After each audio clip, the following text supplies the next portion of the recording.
Hey, you made it. Welcome back. If you're one of the folks who drifted off with Willem and Edith last time, I hope you're lying there right now with your favorite blanket and at least one leg completely outside of it because you live dangerously, and I respect that. Now listen, we're doing something a little different with this one. Today, I'm sharing the ultimate guide to the best sleep hacks medieval peasants used. And yes, it sounds ridiculous, but you know what's more ridiculous? That we're out here in 2025 using noise machines, blackout curtains, sleep tracking rings, and still waking up feeling like a disappointed potato. Meanwhile, peasants with no insulation and a floor made of dirt were sleeping like medieval babies. So maybe, just maybe, they knew something we don't. And I'm gonna walk you through all of it, slowly, quietly, one story at a time. So while you're settling in, take a second, hit that subscribe button if you haven't yet, and drop a comment telling me where you're listening from and what time it is for you. I love reading those at absurd hours when I should be asleep, like a responsible adult. Let's start with the first and most essential hack: physical exhaustion so complete that sleep wasn't optional, it was gravitational. Meet Beatrice, a flax spinner in the village of Crowthorne. Beatrice wakes up before the sun because the sun is lazy and she isn't. Her morning routine consists of stepping over 3 chickens, narrowly avoiding a chamber pot, and pulling on a wool dress that hasn't been washed since the last saint's day. Before she's even thought about breakfast, which is, let's be honest, probably a crust and a prayer, she's already collected firewood, carried water from the stream, and swept the hearth.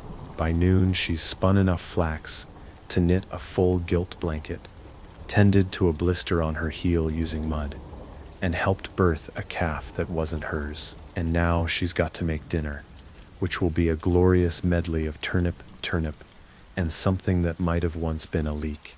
By the time the sun even thinks about setting, Beatrice isn't asking herself if she should scroll TikTok for another 45 minutes.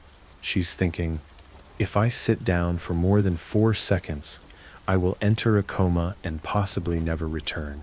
And that, my friend, is exactly what happens. See, one of the peasants' greatest sleep tricks was earning their sleep through the art of complete bodily devastation. No sleep tracker needed. If your feet are numb and your spine feels like a cursed ladder, you're not lying awake with thoughts. You're dreaming before your eyes even close. Now, let's talk about co-sleeping, but not the cute kind. In medieval peasant households, sleeping arrangements were democratic. And by that I mean everyone in the same room, often on the same straw pile, with zero concept of personal space and a goat for ambiance. Beatrice doesn't sleep alone. She sleeps alongside her 2 children, her cousin's child, who just kind of stayed, her husband, and a sheep named Agatha, who refuses to sleep anywhere else. The warmth, amazing. The smell, questionable. But it worked. Body heat in a cold, damp world was currency, and they traded it generously. You might think that'd be distracting. And it was, especially when someone snored like a dying ox or kicked in their sleep. But here's the thing. They didn't expect perfect silence. That's a modern luxury. They expected the sounds of life, of breathing and creaking wood, and the occasional fart from Agatha. And somehow, that made the room feel safer, calmer. They weren't chasing stillness. They were held by it. Another elite hack, darkness. Like real, uncut, no light pollution darkness. There were no streetlights, no glowing phone screens, no bathroom nightlight flickering like an anxious ghost. When night fell, it fell. Beatrice's cottage was lit only by the embers of the fire, maybe a tallow candle if they were feeling fancy. Her eyes weren't just resting, they were being bathed in darkness, which tells your brain very politely, go to sleep, idiot. It works. It worked for centuries. And here's where it gets even weirder. Medieval peasants often slept in 2 chunks. Yup, segmented sleep. Around sundown, they'd pass out hard for a few hours, wake up around midnight, chat, pray, maybe get frisky if Agatha wasn't looking, and then go back to sleep until morning. That midnight window, it was sacred, calm, not considered insomnia. Just the quiet part between dreams. That space is gone for us now, filled with scrolling and stress and to-do lists and existential dread. But Beatrice, she wakes briefly, hears the fire cracking low, shifts under the wool, and maybe mumbles something to her husband, like, "Remind me to fix the door hinge tomorrow." Then she's out again. Tell me that isn't genius. And let's not forget one of my favorite medieval sleep aids, herbs. Oh yes, Beatrice isn't just snuggling her way into unconsciousness. She's hanging bundles of lavender, chamomile, and mugwort from the rafters like a sleepy little forest witch. She doesn't know the science. She doesn't care. She just knows that when the room smells like crushed rosemary, her kids stop twitching and she stops dreaming about wolves. Some herbs were believed to ward off spirits. Others were said to bring good dreams. And some were probably just smokable. But either way, the house smelled like someone who believed rest was worth preparing for. So there you go. That's where we start. Hack 1, be too exhausted to think. Hack 2, co-sleep with everyone, possibly livestock. Hack 3, let true darkness reset your brain. Hack 4, segmented sleep is not a glitch, it's a feature. Hack 5, herbs. Hang 'em, brew 'em, dream with 'em. And remember, Beatrice didn't have melatonin gummies. She had raw physical labor, a goat, and the unshakable belief that if she didn't sleep now, she wouldn't survive the next turnip season. And somehow, it worked better than anything you'll find at a wellness store. Still with me? Still floating in that slow rhythm, curled up in your own version of medieval coziness? If you are, I'll keep going. So, now that you know the basics, being physically ruined by sunset, sleeping with all your loved ones, and at least one judgmental farm animal, embracing pitch black darkness, waking up at midnight like it's a scheduled intermission, and marinating your sleep area in herbs, you'd think that's the end of medieval peasant sleep magic. Oh no, we're just getting comfortable. Let's talk about one of the most underrated sleep hacks from this era, seasonal sleep surrender. That's right, medieval peasants were not, as some modern motivational gurus might put it, grinding through the winter. They weren't doing cold plunges at 5 a.m. and conquering anything. They were hibernating like sentient potatoes. Let's go back to our girl Beatrice. It's January.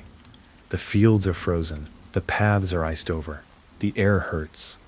And Beatrice, being a professional in the art of not dying, takes the most obvious approach.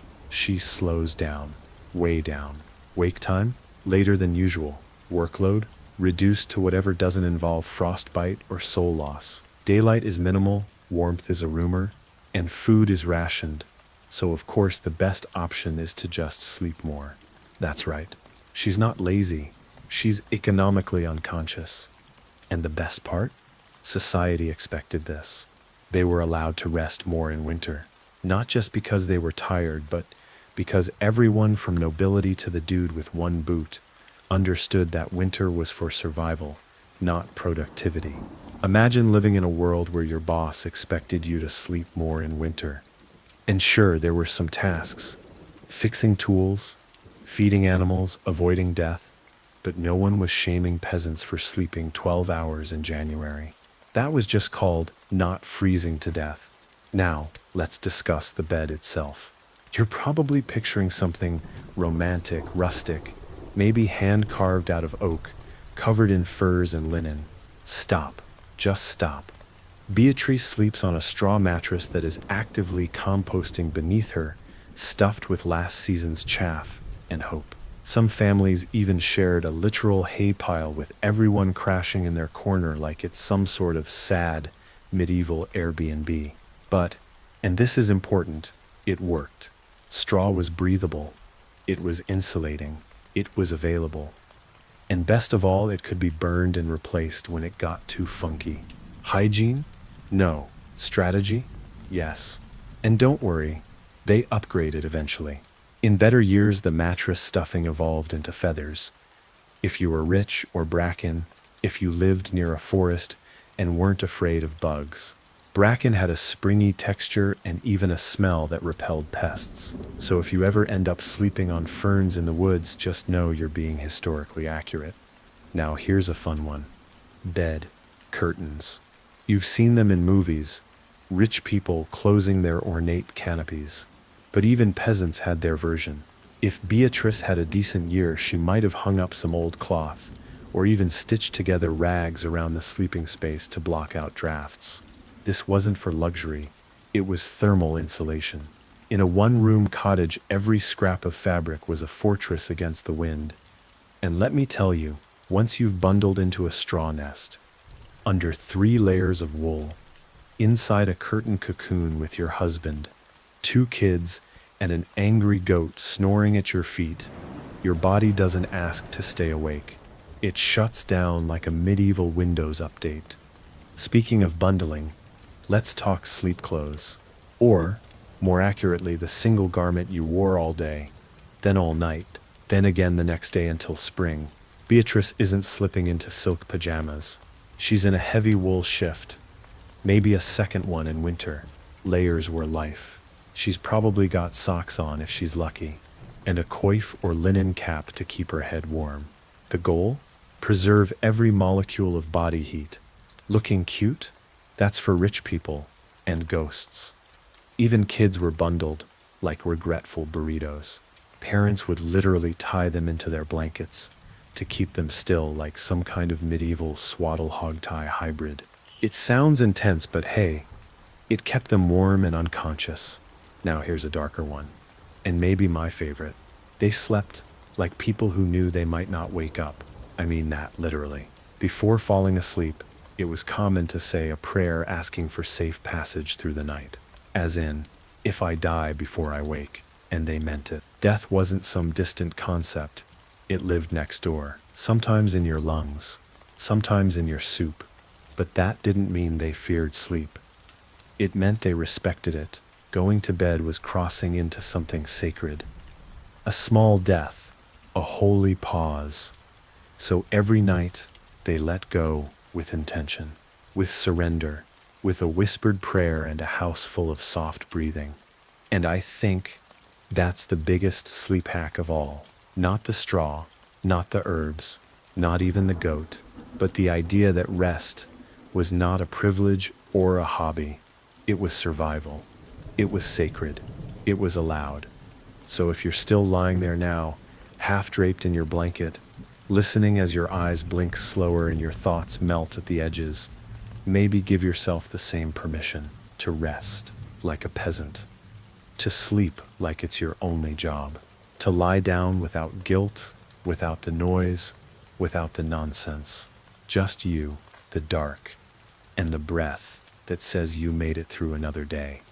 And if you're not asleep yet, good, because I've got more where that came from. Let's go deeper, because sure, we've talked about the how straw mattresses bundled kids, co-sleeping with half the population of a barn. But what made medieval sleep really work was the when timing was everything. Here's the truth. Medieval peasants didn't sleep on modern schedules because modern schedules didn't exist. Beatrice wasn't trying to sync her REM cycle with a 9 to 5 and a 6 p.m. bear class. She had sunlight and instinct. Her body told her when to rest, and her world allowed it. Radical idea, I know, but imagine a life where you fall asleep when it's dark, and wake up when it's light, and no one calls you lazy for doing that. Imagine a culture where sleeping when tired isn't considered weak. It's just life. You see, they followed what we'd now call a circadian rhythm, but they didn't need a YouTube biohacker to explain it to them. Their exposure to natural light, real, soft dawn and dusk light, meant their melatonin wasn't getting kicked in the teeth by LED bulbs or late-night doom scrolling. They didn't lie awake trying to hack sleep. Their eyes told their brains, "It's dark now," and their brains said, "Cool, let's shut down." No second guessing. And you know what they didn't have? Alarms. No medieval peasant ever woke up to the sound of a digital banshee screaming from their nightstand. They woke up because the chickens did, or the sun, or more often, the fact that someone was already walking past their face with a log and no regard for boundaries. But the pressure to wake up before you're ready, that came centuries later, along with cubicles and performance reviews. This leads us to another subtle but powerful peasant sleep advantage: flexibility. Beatrice didn't live by the clock. Her world was ruled by seasons and sunrises. If she needed to nap during the day, she did. It wasn't slacking, it was practical. Sometimes she'd sleep twice in the same night. Sometimes she'd nap by the fire while her stew simmered. No shame, no hustle guilt. Just following the rhythm of a body that's been hauling water and chopping roots for hours. This is where we, modern humans, get it all twisted. We tell ourselves sleep has to happen in one perfect 8-hour stretch. Ideally in a room at exactly 67 degrees with white noise and blackout curtains. And when that fails, as it often does, we panic, we spiral. But Beatrice, she'd just roll over, grunt, and pick up her sleep again like she dropped a spoon. There was no drama around being awake, because she knew she'd sleep again, soon. And maybe that's the lesson we need most. That sleep isn't something to win, it's something to return to. Like a home, like a routine, like the sound of fire crackling low while the wind noses at the shutters and the goat sighs from across the room. Because peasant sleep wasn't about perfection. It was about survival wrapped in simplicity.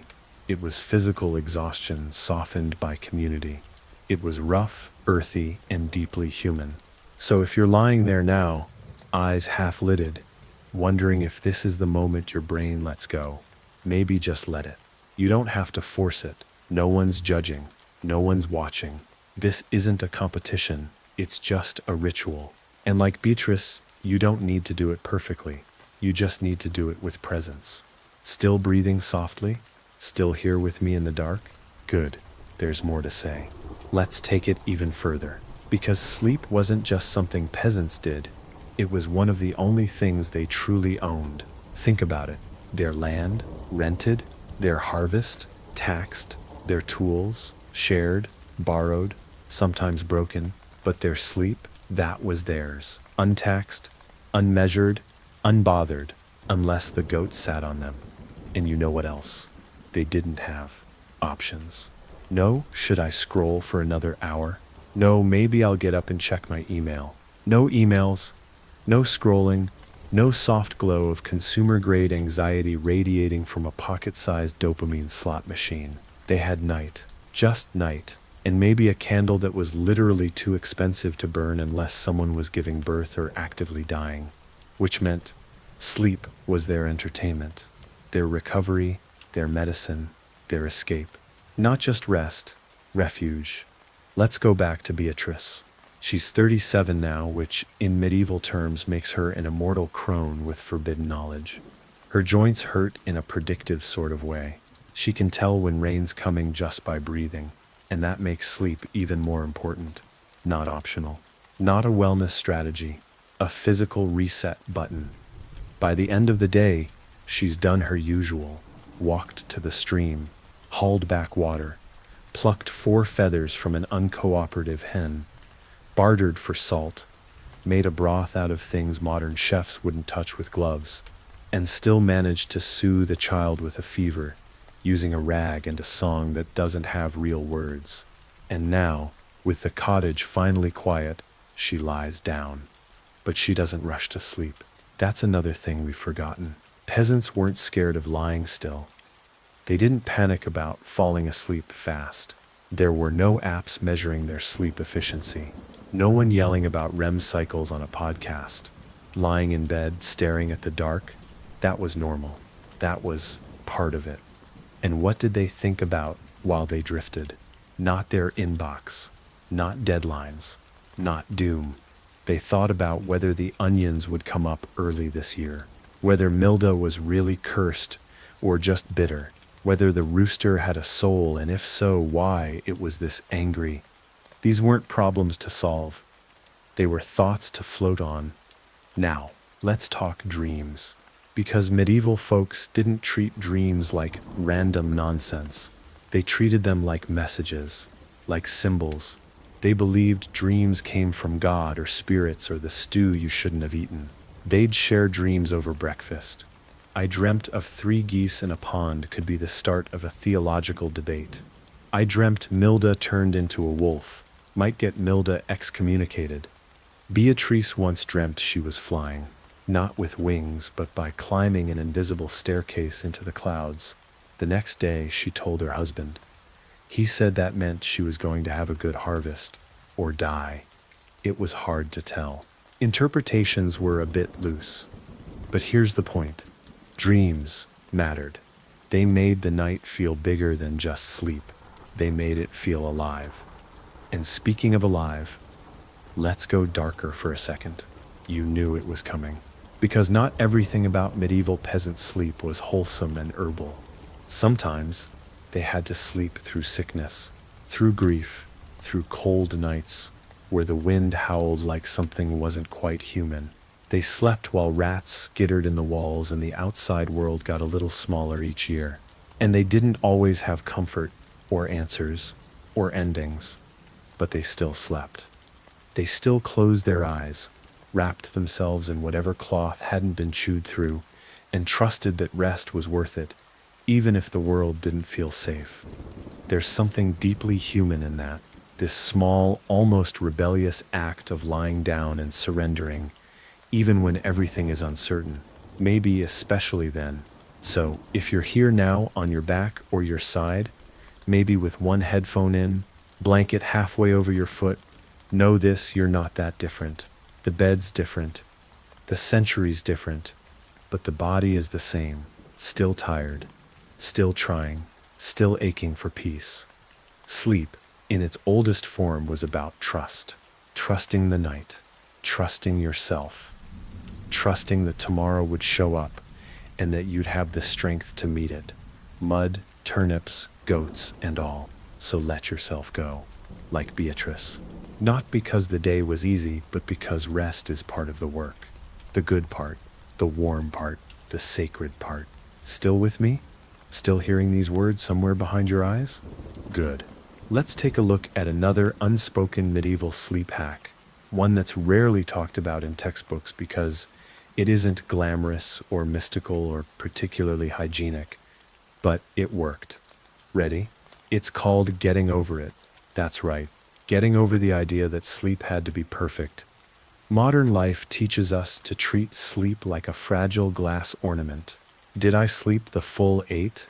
Was it deep sleep? Did I fall asleep too fast, which actually means I'm sleep deprived?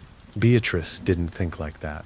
Beatrice didn't have time for that. If she had a bad night, she didn't spiral. She just got up, lived her day, and trusted the next night would be better. Sleep was a river, not a test. Maybe the fire went out in the middle of the night, and she woke up freezing. Maybe her youngest rolled over and slapped her in the eye.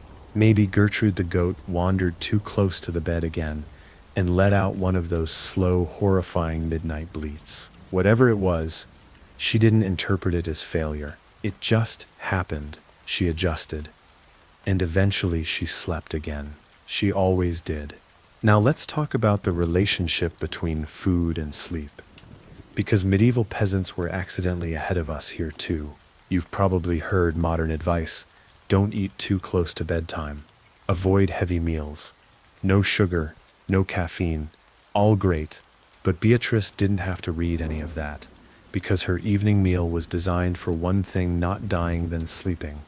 Dinner was simple, a thin pottage, basically medieval soup, with grains, herbs, and whatever root vegetables hadn't gone soft and philosophical. It was warm, salty, and filling in that heavy, I can't feel my legs, but in a good way kind of manner. It didn't spike blood sugar or rev up digestion. It just eased the body into stillness. And yes, it was bland, but so is oatmeal, and that puts half the population straight to sleep. Don't knock it.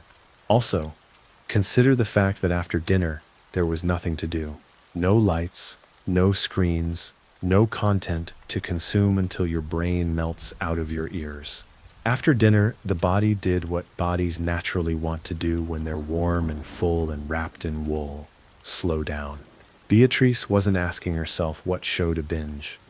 She was asking herself whether she could make it to the straw mattress before passing out in the soup bowl. That's a different energy entirely. There's another medieval sleep factor that's uncomfortable to admit, but deeply true: life expectancy. Yeah, I said it. People died young. Death was normal. Illness, accident, childbirth, infection, all of it could sweep someone away without warning. And because of that, the medieval mindset around sleep was less about optimizing and more about acceptance. Each night was taken seriously, not with fear, but with gravity. It might be your last, not in a dramatic, angsty way, just in the way rain falls. You knew it could happen. So there was no pressure to sleep like an athlete, or monitor your dreams with a Bluetooth pillow. Instead, there was a kind of reverence, a trust that if the body was given rest, it would carry you forward. And if not, well, you'd go into the next world on a full belly and a warm mattress, hopefully not next to the goat. Let's shift again. Sound. What did they fall asleep to? Because the medieval peasant wasn't lying in engineered silence. They had their own kind of noise machine.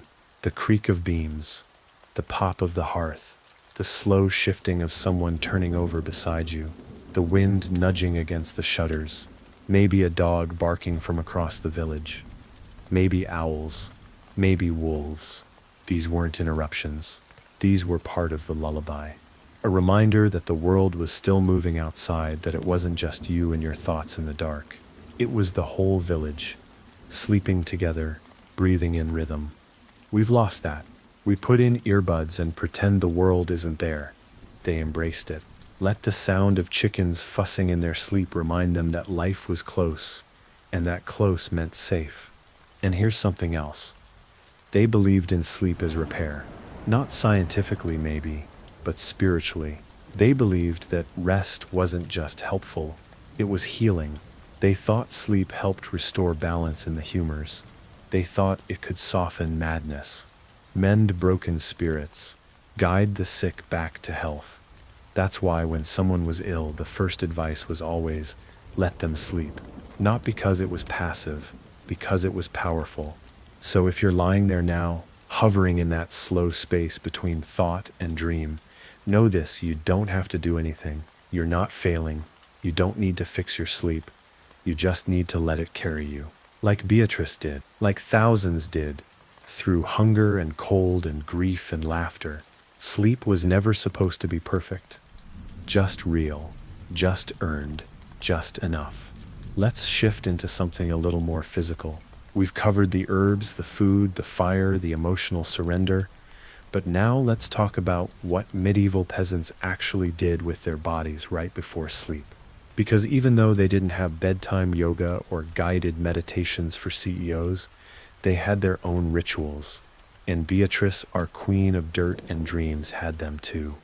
Her final tasks each day were slow and strangely ceremonial. Not by design, just by habit. She'd bank the fire, carefully arranging ash to keep the coals alive. She'd check the door latch, even though she knew it was held together with 2 nails and a vague prayer. She'd whisper to the dog if there was one, murmur something to the rafters, and then she'd lie down, stretch once, arms over her head, back cracking like old bark, and exhale. It wasn't a routine, it was a rhythm, a way of telling her body, we're done now, you can let go.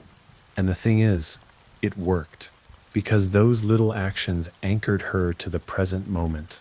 Her mind wasn't 3 weeks ahead.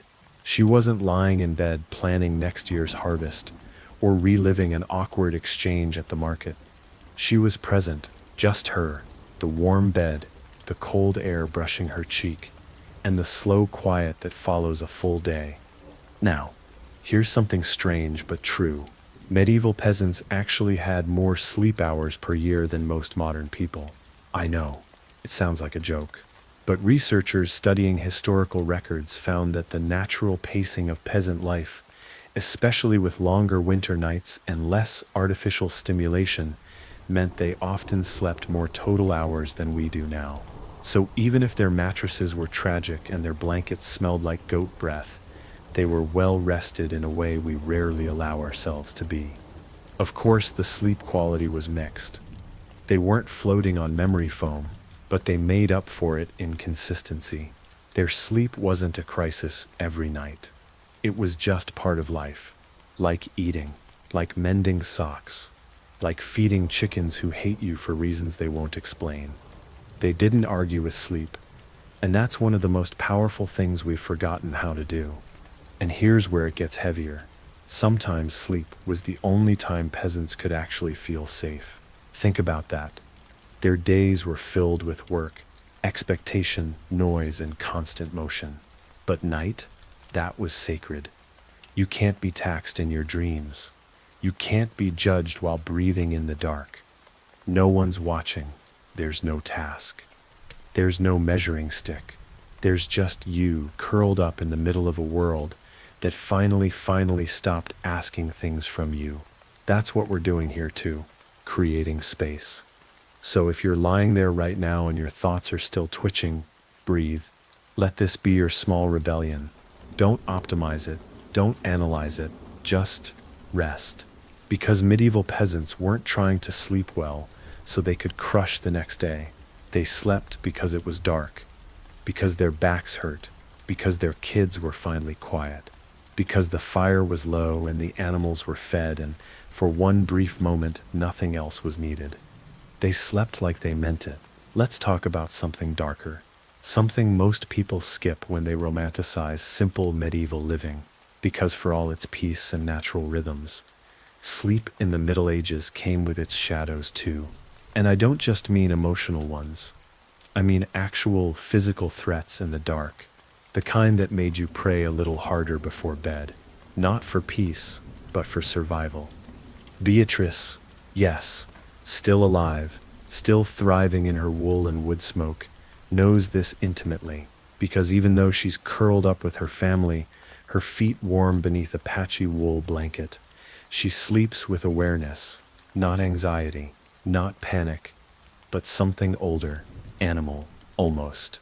A sensitivity to the creaks of the house, the pitch of the wind, the way the dog growls in its sleep. Every sound is measured, not feared, just catalogued. Why? Because peasants didn't have locks, not real ones, not the kind that made them feel safe.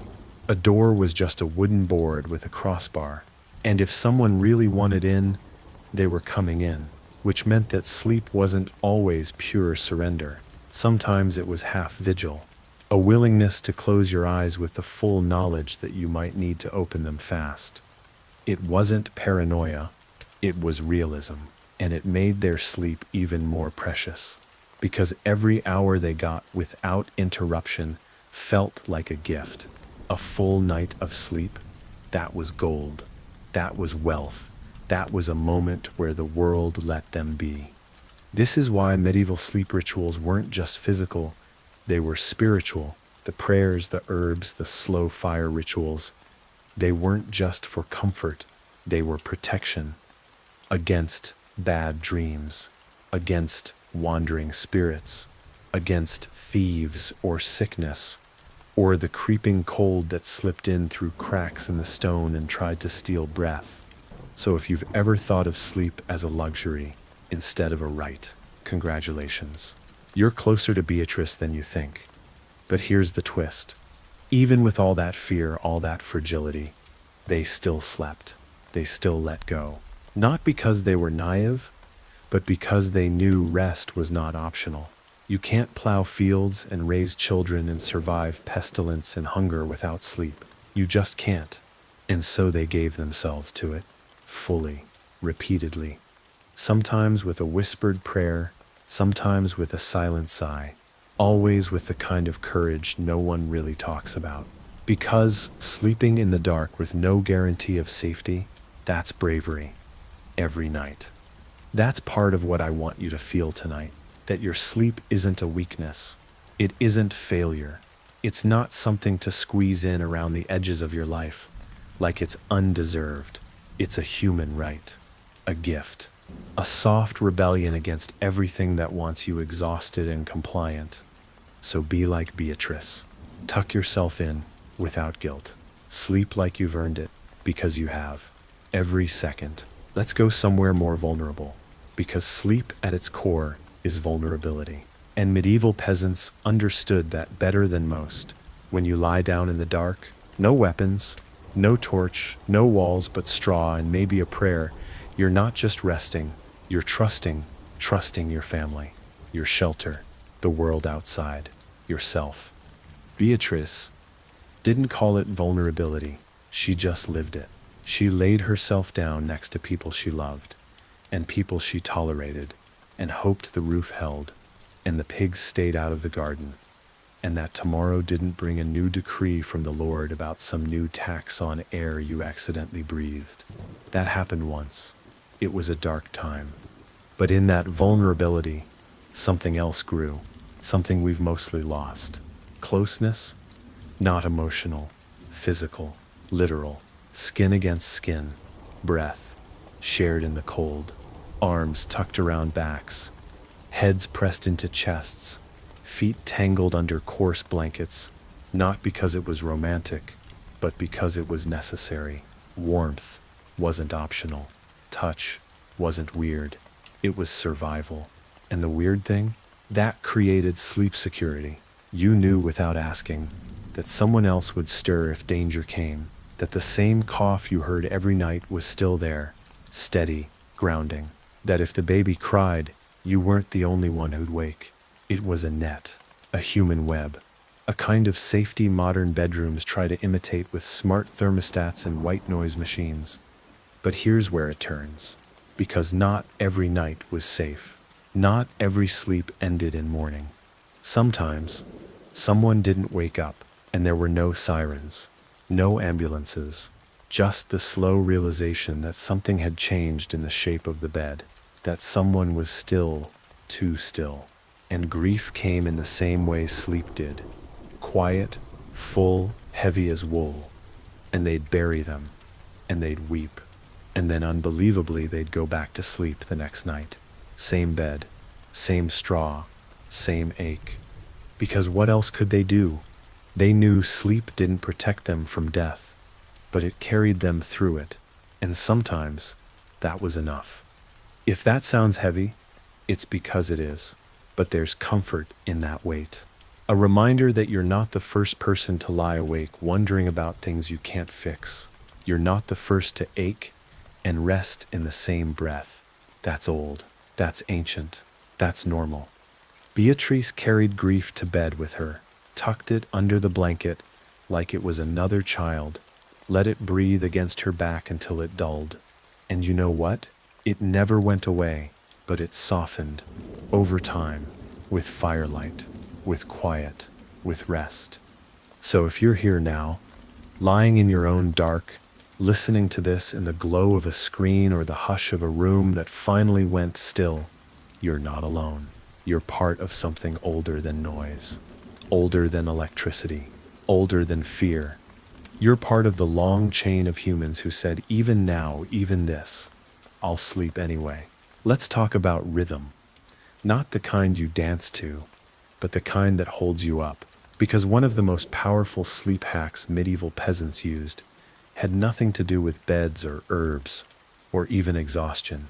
It had to do with repetition, predictability, the holy art of doing the same thing the same way at the same time, every single day.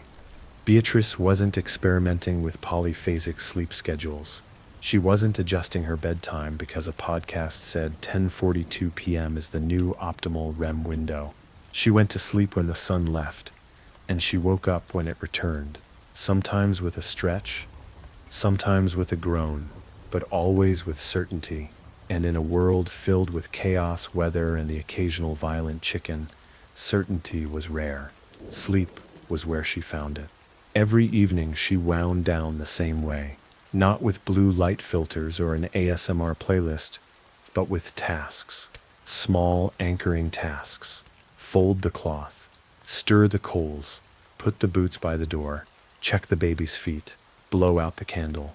These were more than chores, they were cues. They told her body, it's time, we're safe now, you can go. And it worked, because the brain loves rhythm. It loves knowing what comes next. Even now in your world, that's true. That's why bedtime routines work for children, and why they still work for adults.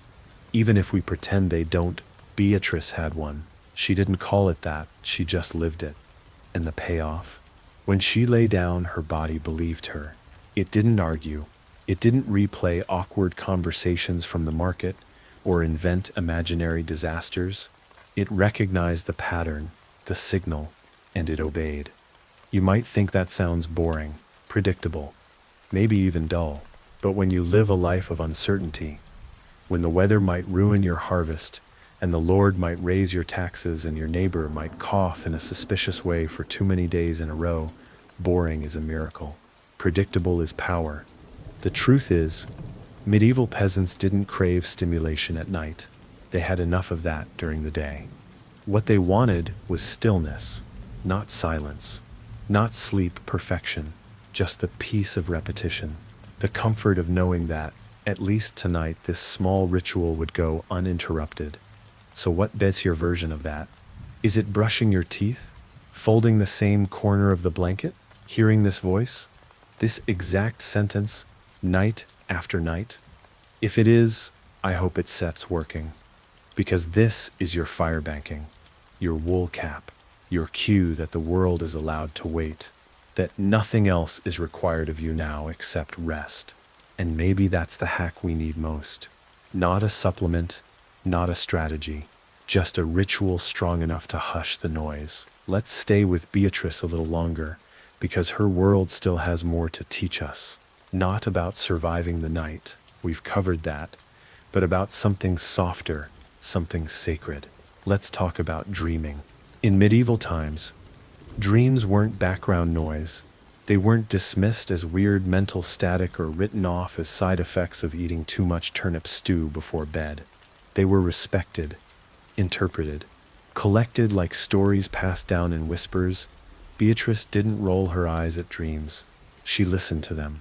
She might even start her morning with, I saw the river in my sleep again, and no one would ask if she needed help. They'd ask what the river looked like this time. Because dreaming, back then, was another kind of seeing, another kind of knowing. It wasn't just personal, it was communal. Whole families might sit over morning porridge and pick apart the night's visions like omens. And sure, sometimes it was nonsense. Sometimes it was just a cow falling into a well wearing a bishop's hat. But sometimes it meant something. And even when it didn't, it still mattered. That's what we've lost. The idea that dreams don't need to be useful to be worth keeping. They don't have to be prophetic. They don't have to lead to a business breakthrough. They can just be strange, slow places your mind visits, when the world goes quiet, and that's enough. Beatrice didn't try to control her dreams. She didn't lucid dream or journal or optimize her REM windows. She just noticed, paid attention, gave them space. Like how she gave space to grief, or weather, or silence. And honestly, there's something in that, a lesson in letting go. Because we, the modern restless, treat sleep like a machine. We expect output, but Beatrice treated it like a mystery, not to be solved, just respected. So maybe tonight, if something strange finds you in sleep, don't shove it away. Let it linger. Let it be a guest. Let it wander through the rooms of your mind like a traveler, bringing gifts you don't understand yet. And if you're not asleep yet, that's okay too. Beatrice had those nights when the child wouldn't settle, when the wind sounded like voices, when the air felt thick with something unnamed. On those nights, she didn't fight it. She waited, let her body settle slowly, like coals cooling under ash. Because rest still counts, even when it's quiet, even when it's incomplete, even when it feels like waiting more than surrender. So wherever you are now, Eyes open, closed, somewhere in between. This moment still belongs to you. This soft dark, this gentle hush, this invitation to dream without pressure. And when you do drift off, let it be like she did, without apology, without effort. Just sleep, raw and unpolished. Just a dream, waiting to show itself. Let's shift the lantern just a little and talk about something that never makes it into bedtime. Advice columns, weather. Not in the forecast sense. In the bone deep, you feel it even in your eyelashes kind of way. Because if there was one thing medieval peasants had to sleep through, it was the entire wrath of the climate. No insulation, no radiators, no apps warning them about feels like minus death. Just cold wind and an unspoken agreement with the sky. Please don't kill me tonight. And yet, Beatrice did sleep. She slept through snow that came in sideways, rain that found every crack in the thatch, wind that pushed through the cottage like a ghost looking for someone to blame. And you know how she managed it? Layers. Not just of fabric, but of adaptation. First layer, clothing. She didn't change into pajamas. That's cute. She just didn't take her clothes off. Day wear was sleepwear, especially in winter. Maybe she'd loosen a belt. Maybe a sock came off somewhere around midnight.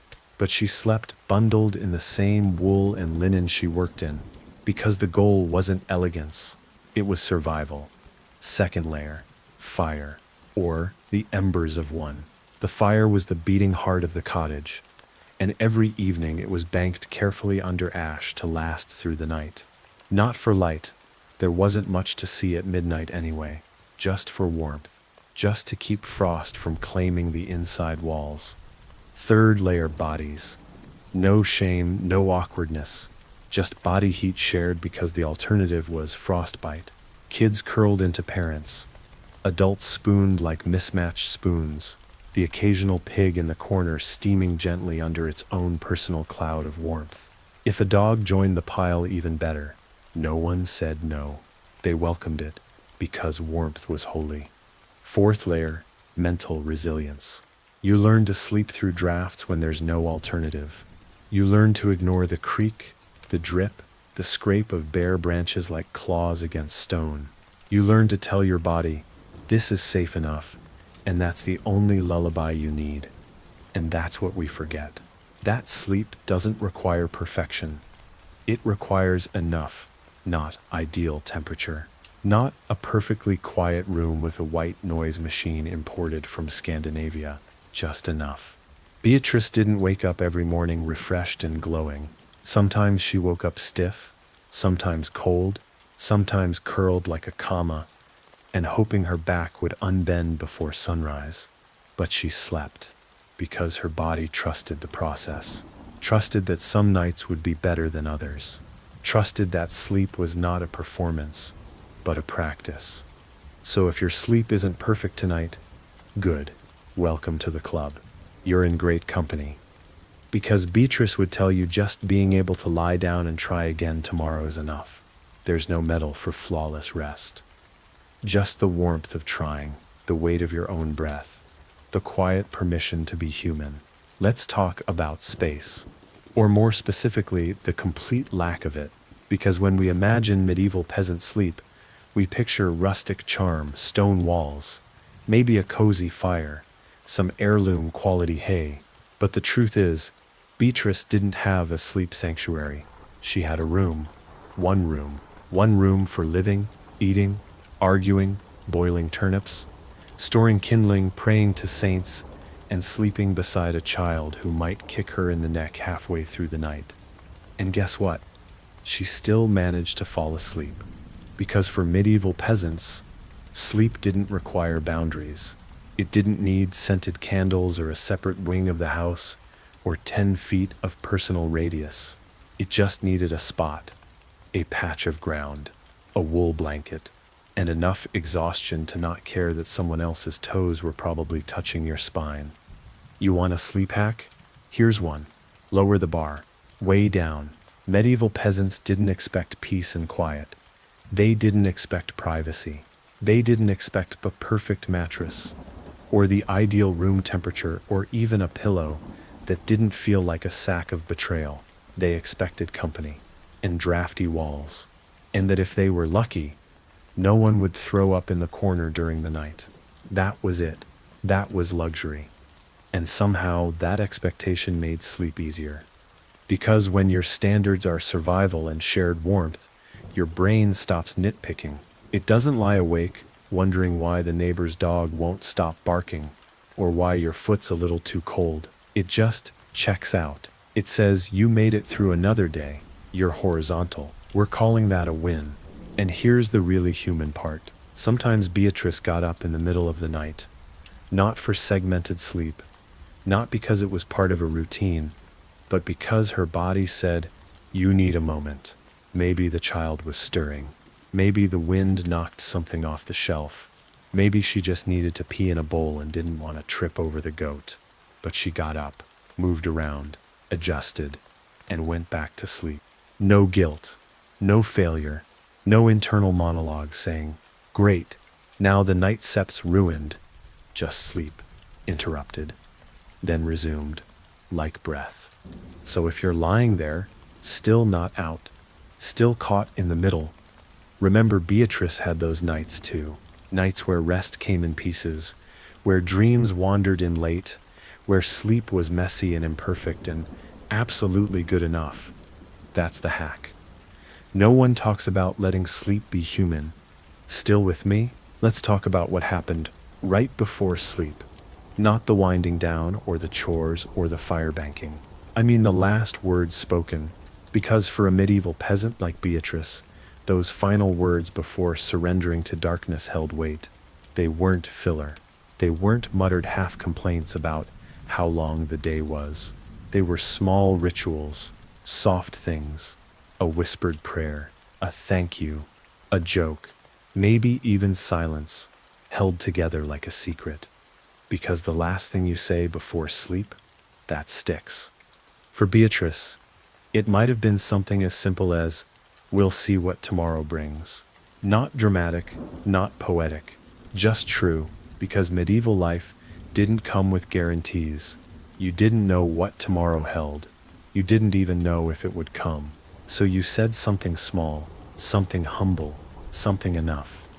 And maybe that's something we should bring back, not just the sleep tricks, but the tone of how we close the day. We don't need to lie in bed doom scrolling until the phone falls on our face.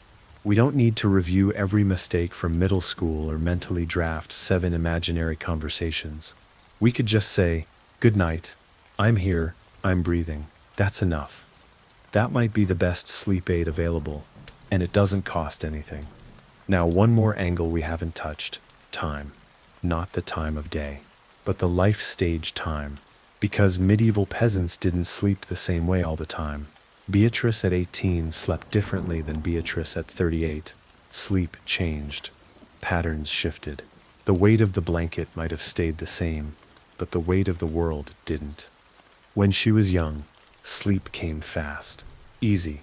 Her body was tired from climbing trees and chasing geese and running from responsibilities. Sleep was the obvious next step.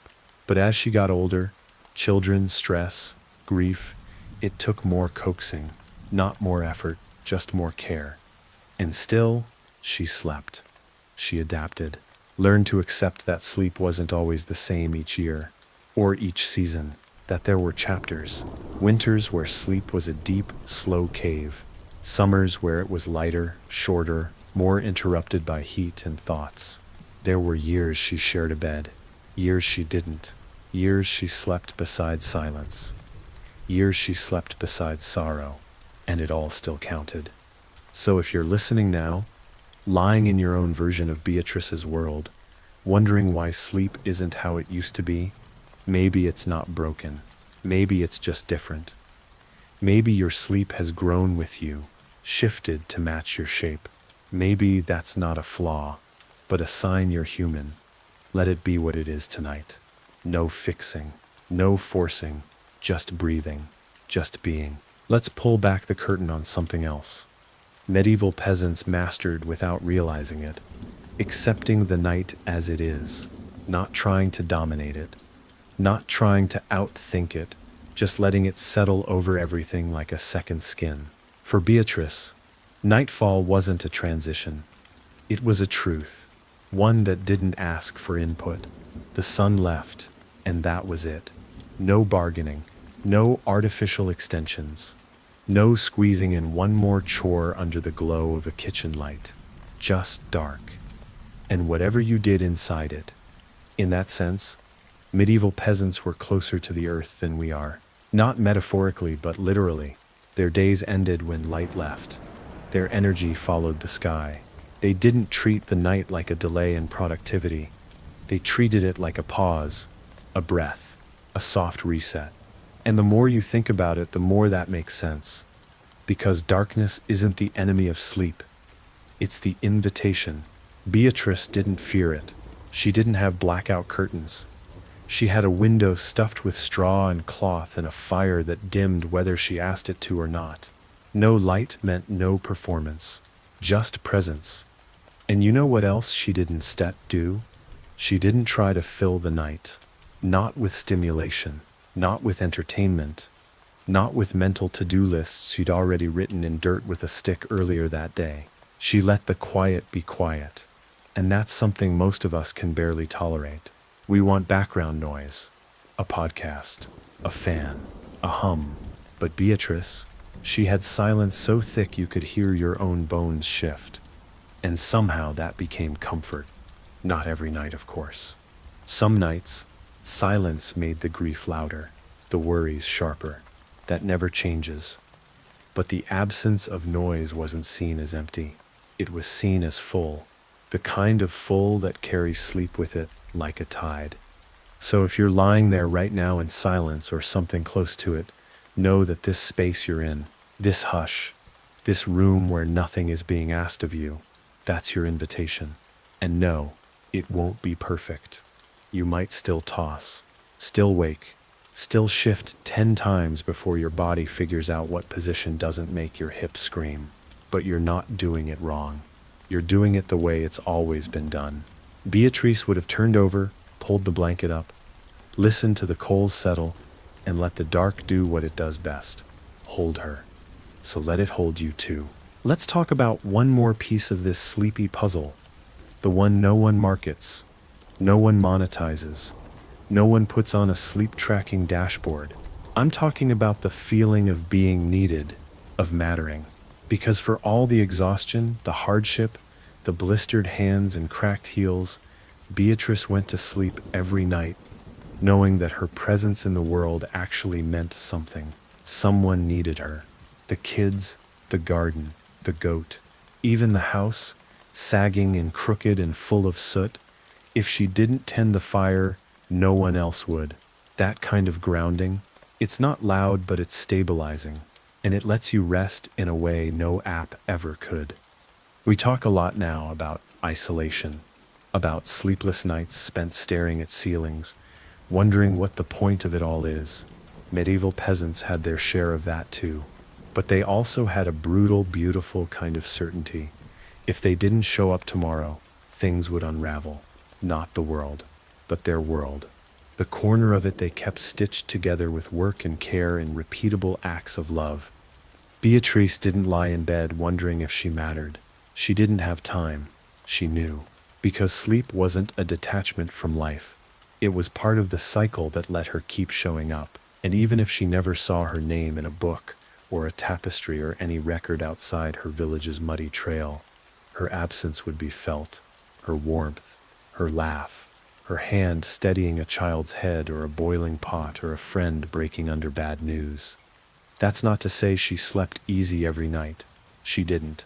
Some nights she cried. Some nights she stared at the rafters and wished for more, or less, or something she didn't have the words for.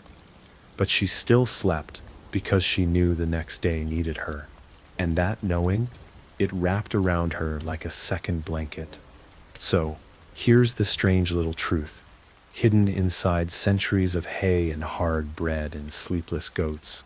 Rest becomes easier when you know you're part of something. When your life, even in its smallest form, sends out ripples that touch other lives. Maybe you forget that sometimes.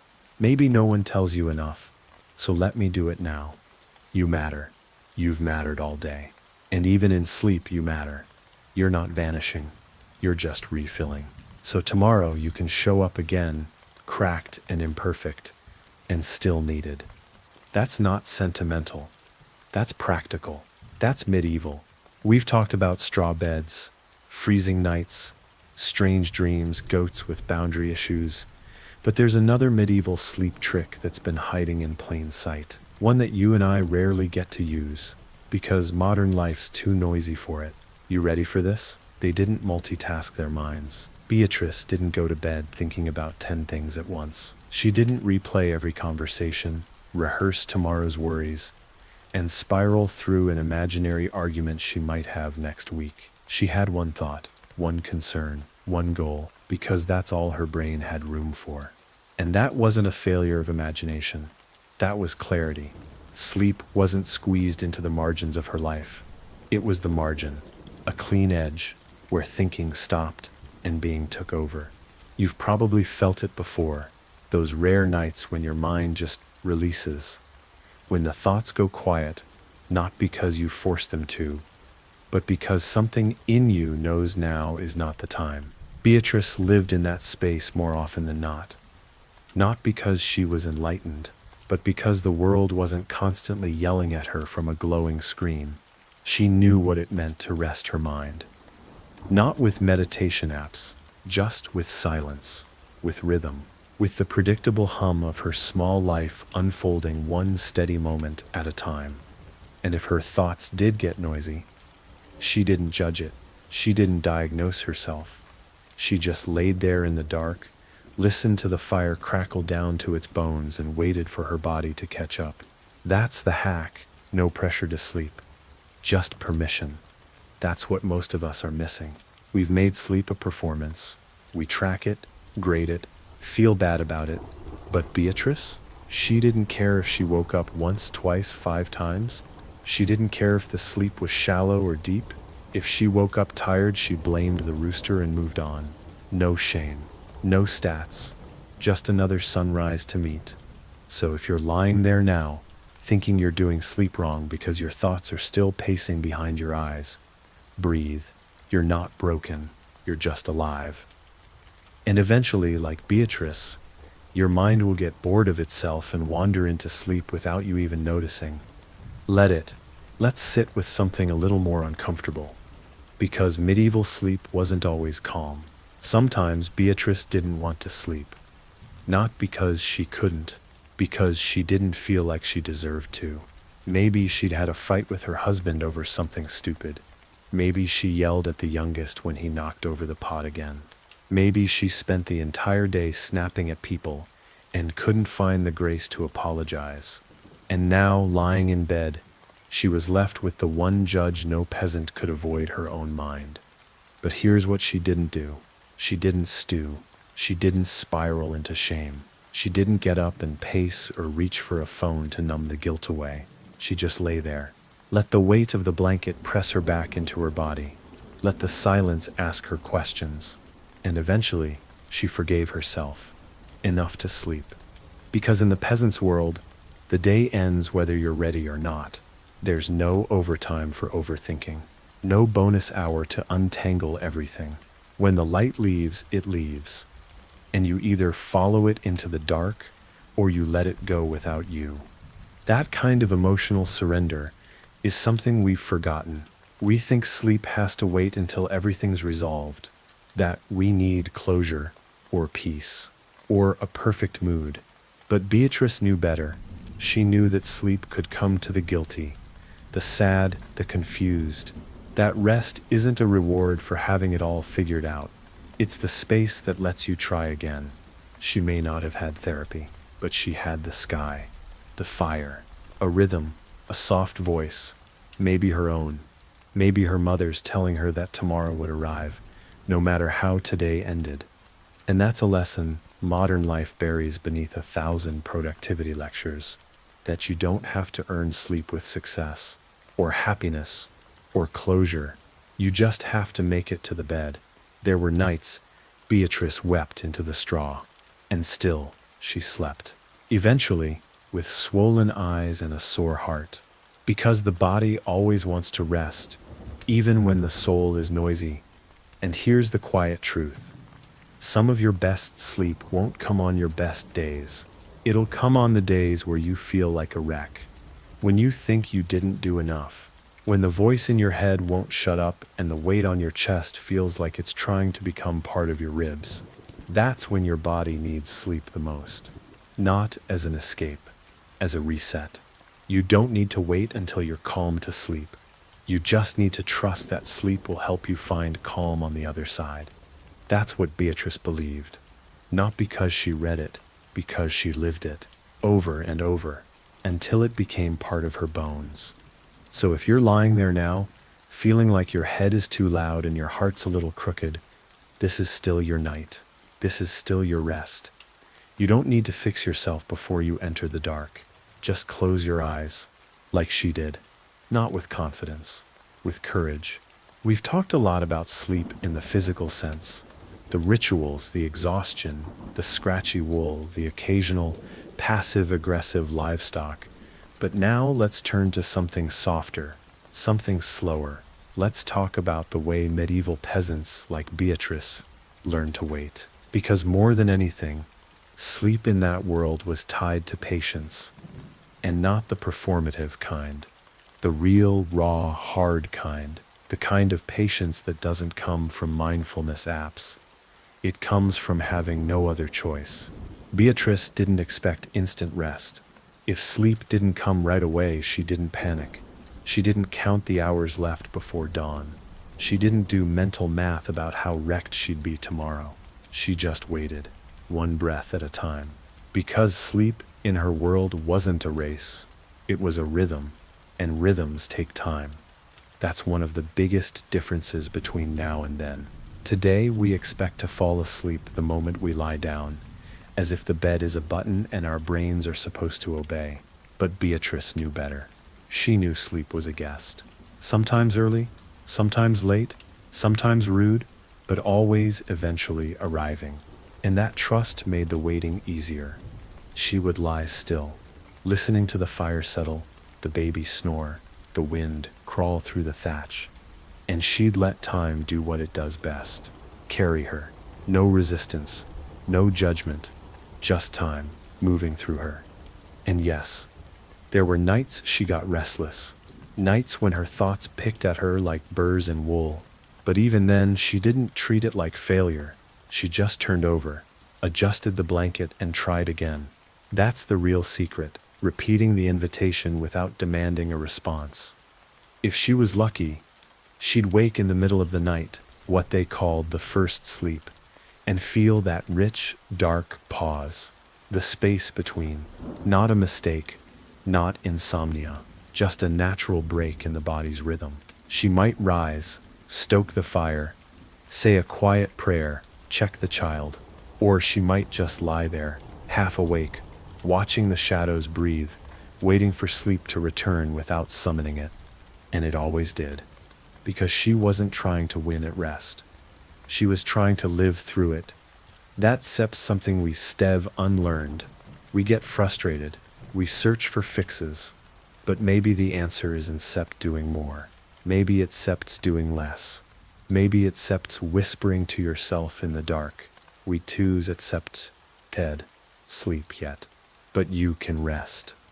Beatrice didn't need a guide. She just needed time. Time to let her body untangle. Time to let her breath deepen. Time to let her mind run out of thoughts and curl in on itself like an ember at the end of a flame. So if you're lying there, eyes still open, thoughts still swimming, remember, sleep isn't a switch, it's a tide. It pulls you in when it's ready. All you have to do is stop fighting the current. You're already floating. Let's go further. Not into sleep itself, but into what sleep meant for people like Beatrice. Because, for all the firelight comfort and bedtime rituals, the truth is, medieval peasants didn't treat sleep as a luxury. They treated it as a return. Every night, without ceremony, they came back to themselves, back to their bodies, back to the quiet, back to the parts of the day that didn't require performance or planning or pretending. See, during the day, Beatrice belonged to the world. She belonged to tasks, to others, to the demands of soil and structure and season, but at night, she belonged to nothing but the dark. No one asked anything of her. No one expected anything wise or productive or clever. She could just lie there, breathe, exist. And maybe that's what made medieval sleep so deeply restorative, even when the beds were terrible and the cold seeped through every crack. It wasn't the physical setup, it was the absence of obligation. Nobody was tracking her steps. No one needed her to monetize her hobbies. No one was sending messages at midnight with quick questions. When the sun went down, the world let her go, not out of kindness, just rhythm. And rhythm, as it turns out, is a better gift than kindness most nights.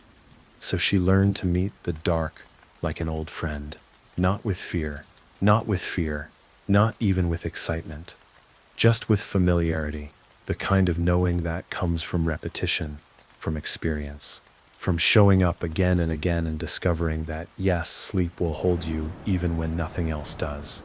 And here's something else we don't think about in that stillness. Beatrice also did some of her best thinking. Not the frantic kind, the slow kind, thoughts that rose uninvited and wandered softly through her, trailing memories behind them like mist. Not solving, just witnessing. That's what the night gave her. Time to be with herself, without interruption, without judgment.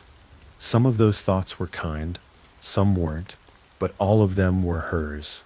And when the fire finally dimmed low enough, when her limbs got heavy, when the outside sounds faded into something more distant than real, she'd follow her thoughts down into sleep like a trail disappearing into fog. That was the real hack. Accepting sleep as a homecoming, not an achievement, not a cure, just a return to herself. Every single night. So if you're still awake now, and your thoughts are beginning to drift without direction, good. You're doing exactly what she did. Let them move. Let them unwind you. There's nowhere else to be. You've come back to yourself. And that SEP's more than enough. Let's linger in something simple. Not dramatic, not profound, just quietly, stubbornly human. The medieval sleep hack no one writes about because it doesn't look like a hack at all. Ready? Consistency. That sips it. That sips the trick. Beatrice went to bed at the same time every night. Not because she read it in a health scroll, not because she was optimizing her recovery phase, but because the sun left and the work was done and the house grew quiet. Her life, like every life around her, moved with the light, not against it, not around it, with it. She didn't debate whether she should stay up a little longer. She didn't binge her way past exhaustion. She didn't decide at 11 p.m. to reorganize her pantry or emotionally spiral through 900 years of self-analysis. The night came. She met it. Same hour. Every day. And it wasn't rigid. It wasn't forced. It was just normal. Modern sleep hygiene advice makes this sound revolutionary. Go to bed at the same time. Sure. But what they forget is you have to want the rhythm. Beatrice didn't follow a schedule. She was part of it. There's a difference. And that consistency, it trained her body. Sleep wasn't something she chased. It found her because her nervous system wasn't on a roller coaster. It was on a loop, a simple one, predictable, safe. Even on bad nights, even when the stew burned or the baby wouldn't settle, or the neighbor's cow escaped again and rampaged through 3 vegetable plots, she still followed the rhythm. She didn't give up on the pattern just because the day had teeth. She trusted that the pattern would hold. And that's what consistency really is. Not discipline, trust. She trusted that sleep would come because it always had, and because she gave it space to do so. It wasn't about how tired she was. Some nights she was wide awake, staring at the ceiling, worrying about winter, or wondering what that pain in her side meant.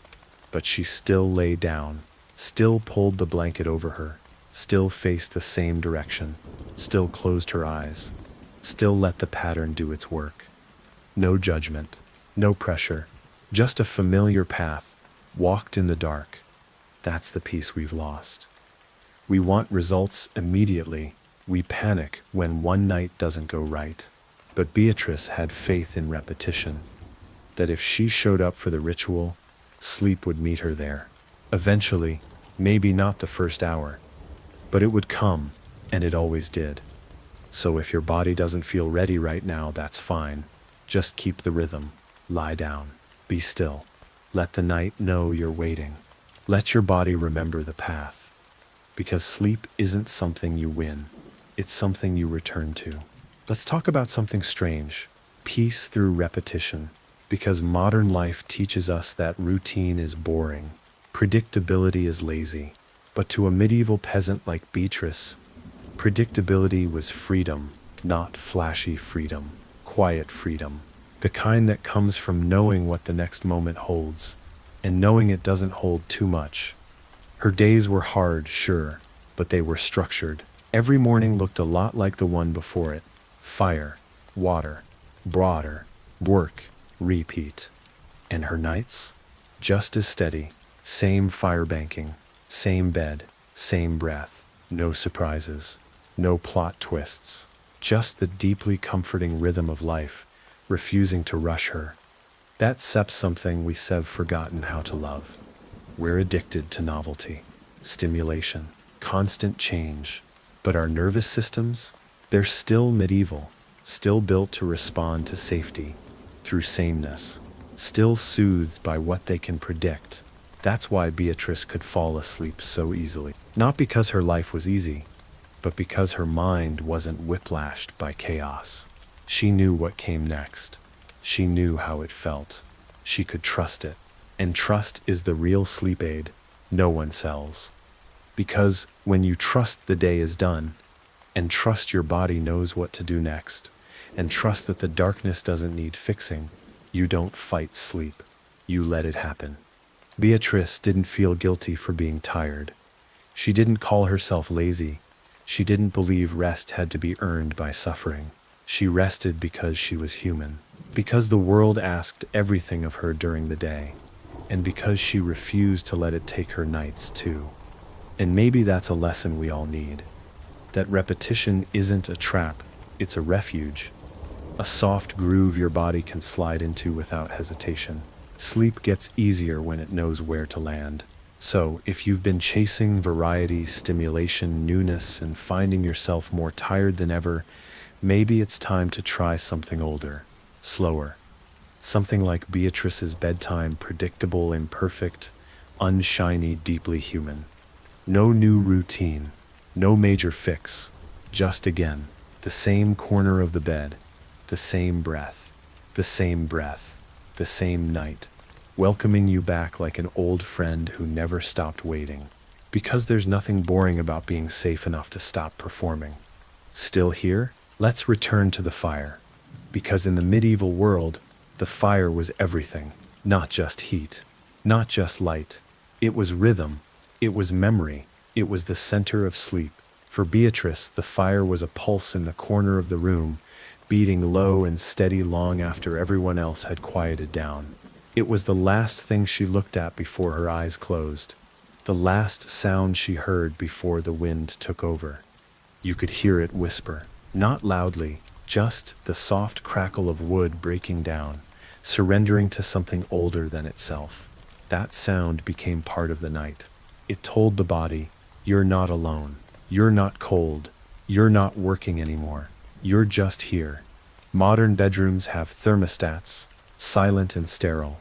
Medieval cottages had living warmth, inconsistent but loyal, and that inconsistency made it feel real. Beatrice didn't demand perfect comfort, she just needed the fire not to go out. That was enough. And when it did start to die, when the glow shrank to a dull orange blink, she didn't panic. She'd stir, pull the blanket tighter, adjust. That's it. No crisis. Just another page in the book of night. It's funny how something as small as a fire can become a sleep ritual. But that's how peasants lived. Every small thing mattered. Every repeatable act was holy. The way she folded her hands under the blanket. The way she exhaled once, slowly after the candle was snuffed. The way she knew, deep in her chest, that the dark had accepted her for one more night. Because when you sleep close to the fire, you sleep close to yourself. There's no distraction, no background noise to numb the unease, just you and the warmth you've made, and the people beside you breathing slow and soft. The fire didn't just keep the cold out, it kept the world small, manageable, human-sized.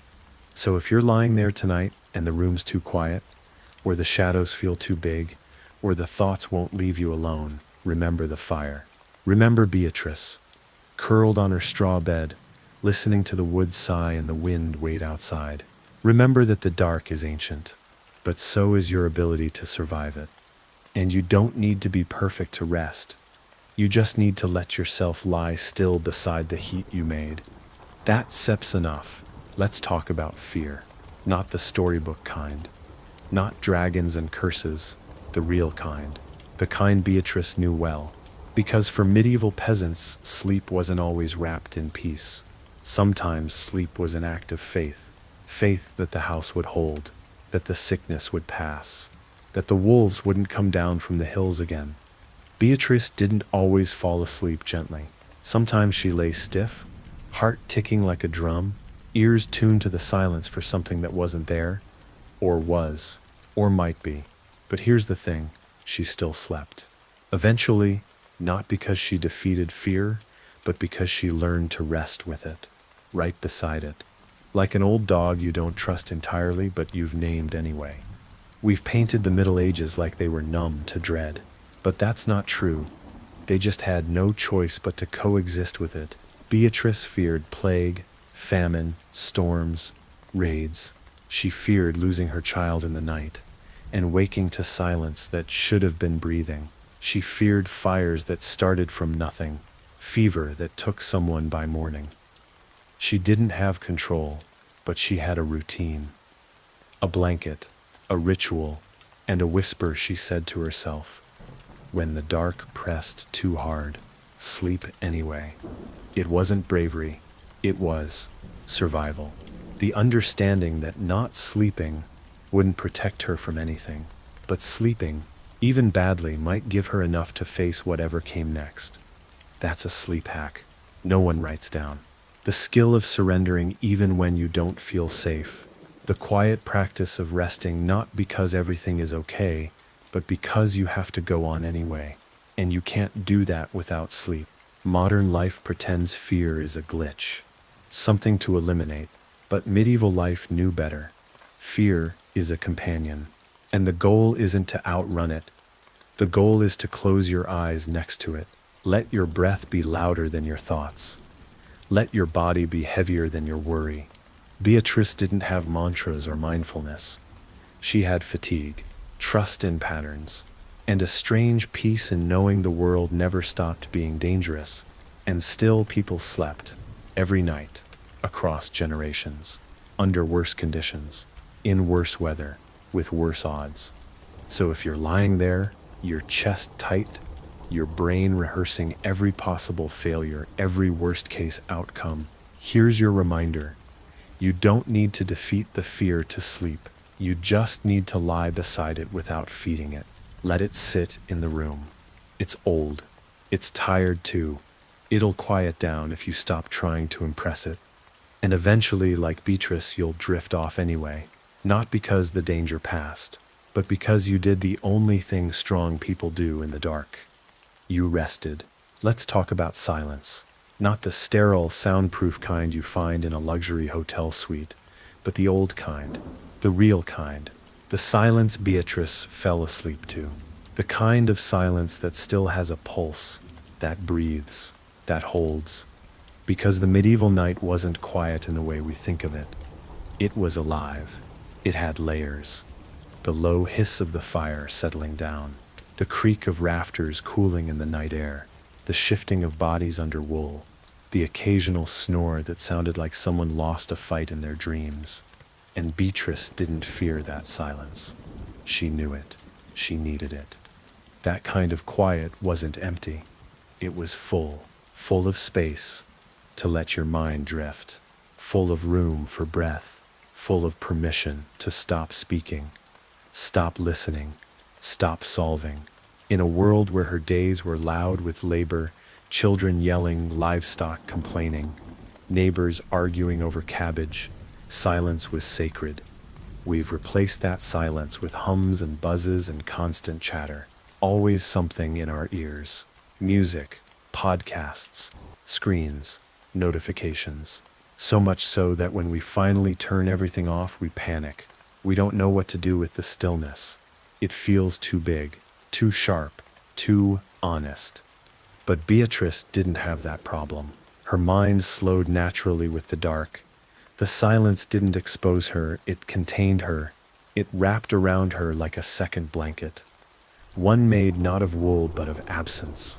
The absence of demand. The absence of noise.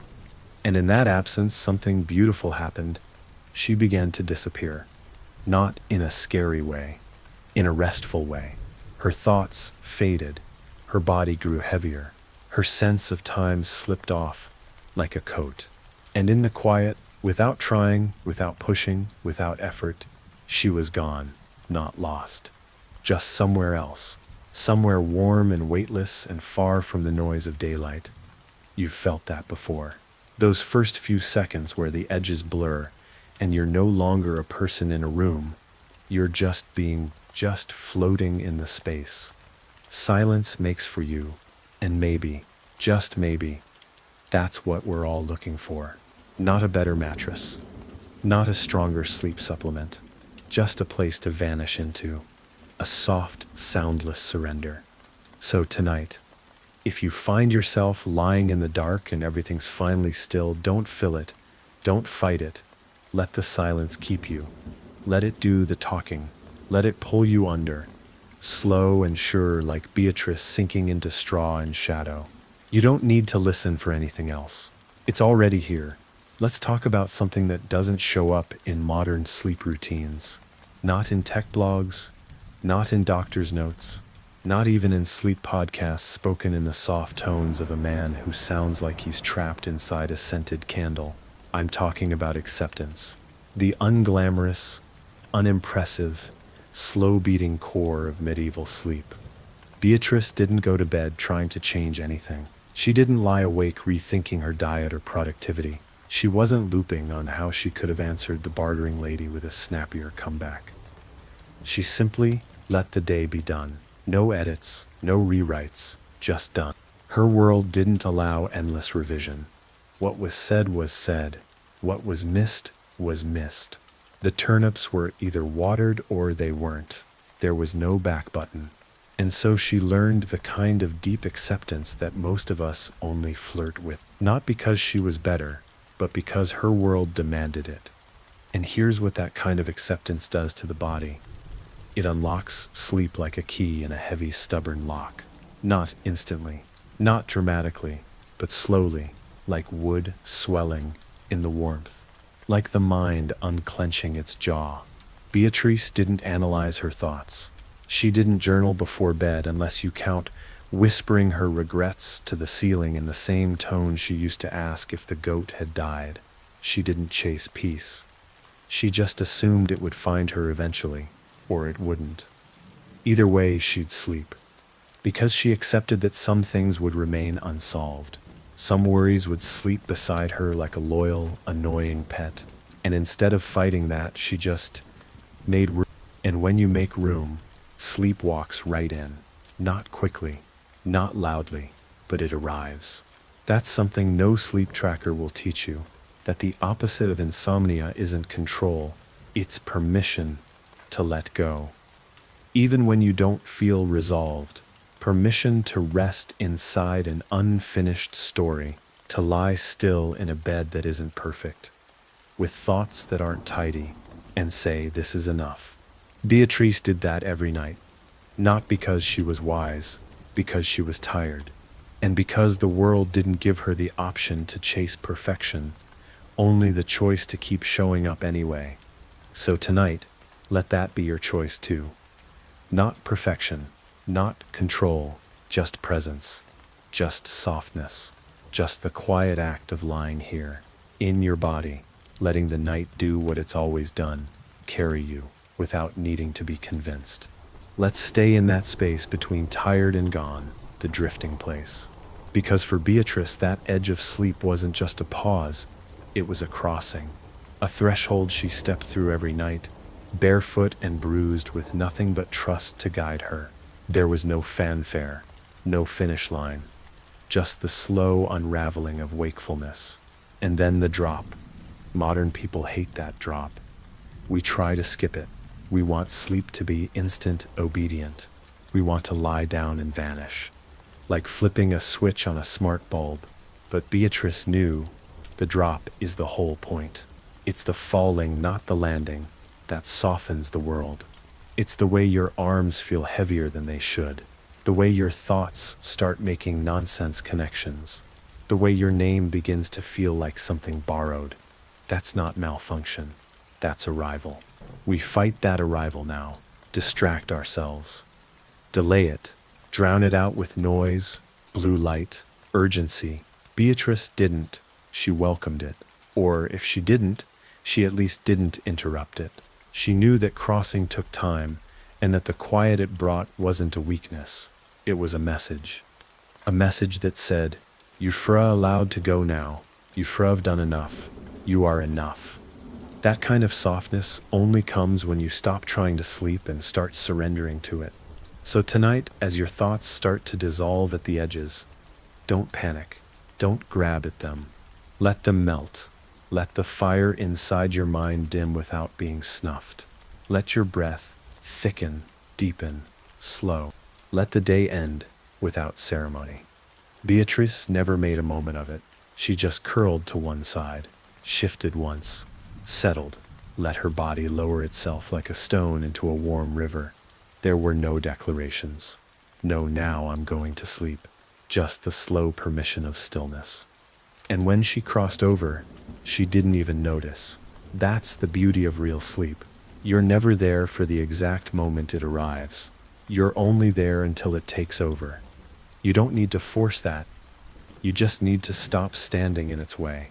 So let yourself fall, not into darkness, but into softness, into the thing your body has always known how to do, into the lullaby older than language. You're already halfway there. Let's talk about how endings worked in Beatrice's world, because sleep wasn't the only thing they did slowly. Everything ended with patience, with presence, with a kind of grace that's all but extinct now. The workday didn't end with a calendar ping or a social scroll. It ended with light fading from the edge of the floorboards, with fire taking over where the sun left off. The meals didn't end with a delivery notification or clattering dishes dumped in a sink. They ended when everyone was full, or when the food was gone, or both. No rush, just rhythm. That's the energy sleep came from. Not chaos, not collapse, but completion. Beatrice didn't crash. She lowered, drifted, unraveled. The same way a field lets itself go quiet after the harvest. The same way a candle finishes without fanfare. You don't need fireworks for an ending. Just stillness. That's what made her sleep so deep.